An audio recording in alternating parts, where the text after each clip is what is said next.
Hey guys, Shane Stars with Droid Modder X. Today we're going to be unboxing the Verizon Galaxy Note 4.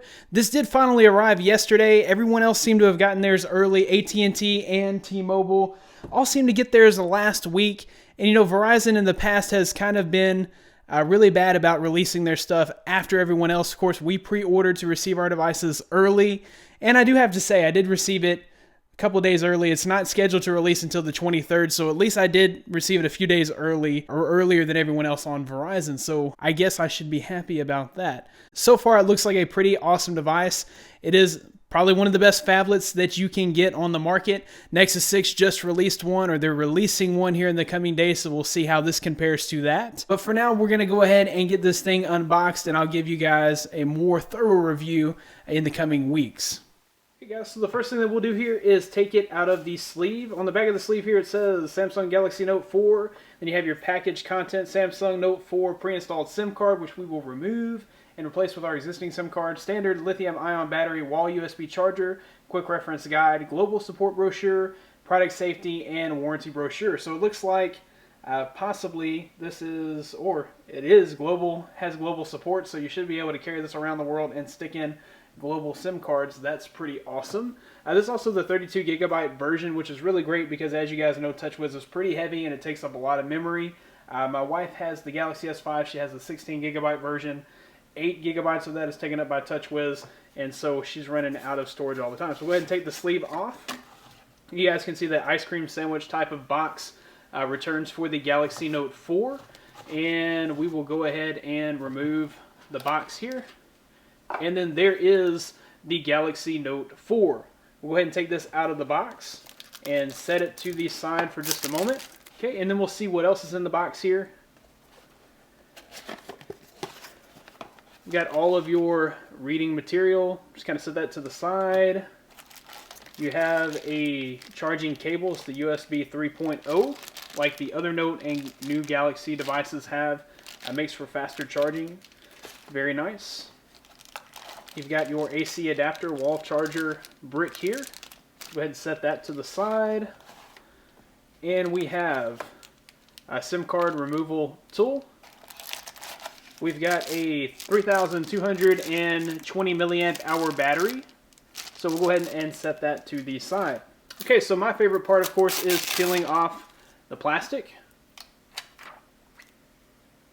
And then we'll go ahead and insert the battery. And just right off the bat, this phone feels quite a bit more premium. It has this metal edge all the way around, and that just really makes it feel a whole lot more expensive than the old Galaxy Note 3, which you guys remember has that plastic ridge all the way around. And man, this feels like just a more solid device. I know that it's no more solid really than the Note 3, but it feels that way just because of that metal band all the way around. So I have the unlimited data on Verizon, and just to be safe, I'm going to go ahead and remove their pre-installed SIM card, and I'll put mine in later. And then we will install the battery. And one thing I noticed here is that we don't have the waterproofing on the back cover that we had on the Galaxy Note 5, so don't do any water tests with this. It's probably not going to survive. It doesn't appear to be dust and waterproof like the Galaxy S5.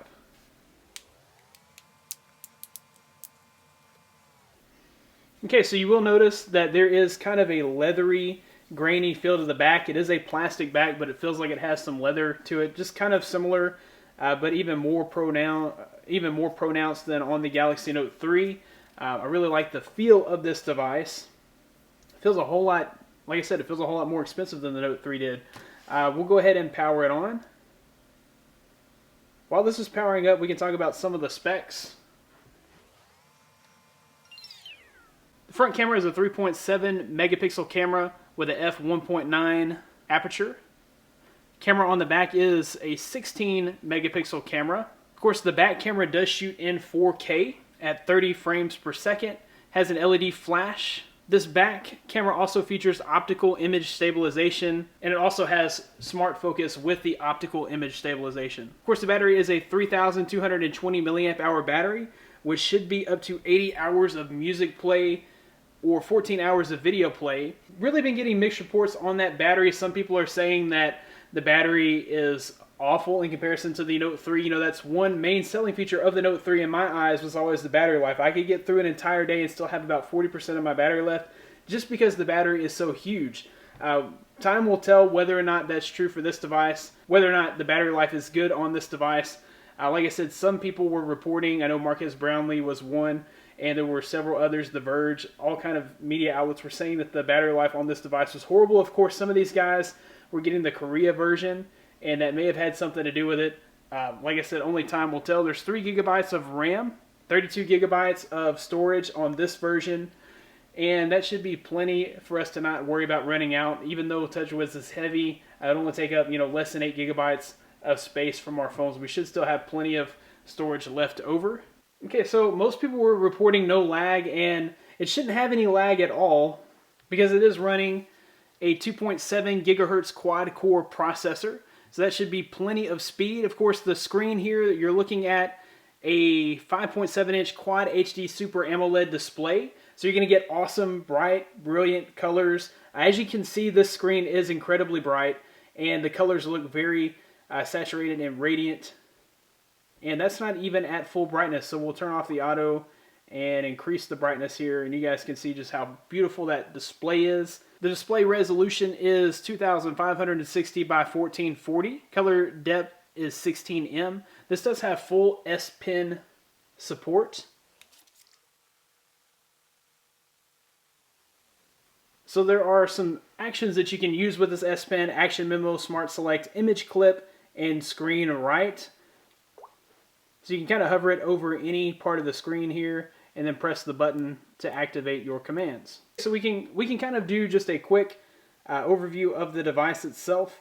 You do have your speaker, you've got your sensors here, your front-facing camera, you have a home button, you've also got a menu button and a back button. These are both capacitive buttons, so Samsung once again staying with capacitive buttons over the on-screen buttons. If we go to the side here, we have a volume rocker, which is different from the old volume rocker, which was just one button all the way across. Here we actually have what is an indentation in between the buttons, so you can kind of fill out your up or down volume a little better. On the side here, you do have your power button in a nice, very accessible place for one-handed use.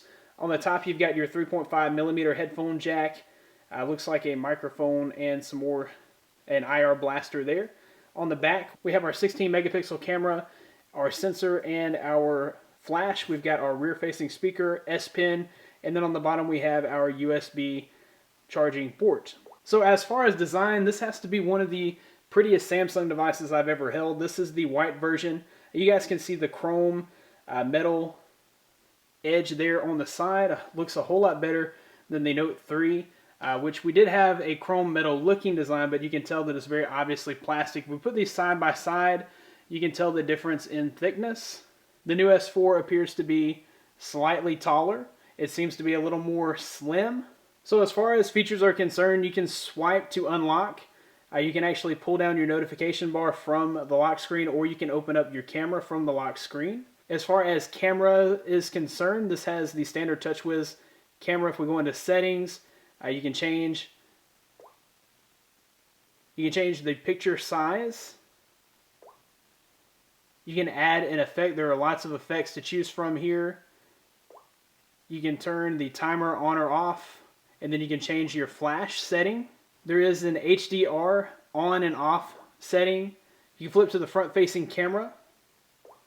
And this actually has some selfie improvements built in. It was just explaining those there.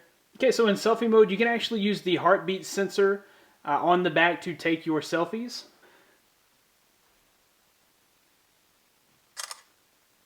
You guys kind of see how that works. So instead of having to, put your finger in the way of the picture there, you can actually just you can just touch the heartbeat sensor and take pictures. Pretty cool feature. There's also the beauty face mode. So I want to be incredibly beautiful. I'll turn it up to 8. Otherwise, I'll go to 0. And then, of course, we can change this to a wide selfie, which helps to fit more people into your pictures. And then you have the video camera option. Okay, if we go back into settings, we can actually expand our settings here, and we can change our white balance, metering modes, optical image stabilization for when you're recording videos. You can add grid lines, You can choose to turn off the shutter sound if you're a creeper. Use your volume keys to take photos. You can change the exposure, and you can change the ISO settings. So if you're in like incredibly bright sun and you want to change the exposure, you're able to do that. So that's a pretty cool feature. These are kind of some high-end features that are included with this camera. All right, guys, so we can check out some of the cool features here. It does come preloaded with the Smart Remote application. It comes preloaded with Voice Recorder. S-Voice is kind of like their Siri alternative. It comes with S-Health, which will keep track of your eating and your exercising habits if you log them, of course. We do have the Verizon version of Isis Wallet on this phone, or the Verizon version of Google Wallet, rather, on this phone, so that you can use your phone for NFC payments. Looks like we've got Flipboard built in. In fact, if you go to the home page, swipe to the left, it'll bring up the Flipboard application. If we swipe to the left, we've got an Amazon widget and some, looks like we've got our S-Health widget, some more Samsung widgets, and some more pre-built-in Verizon stuff here. If we open up our settings, scroll down to the bottom here to About Phone, you see that we're running Android version 4.4.4. And there's our KitKat.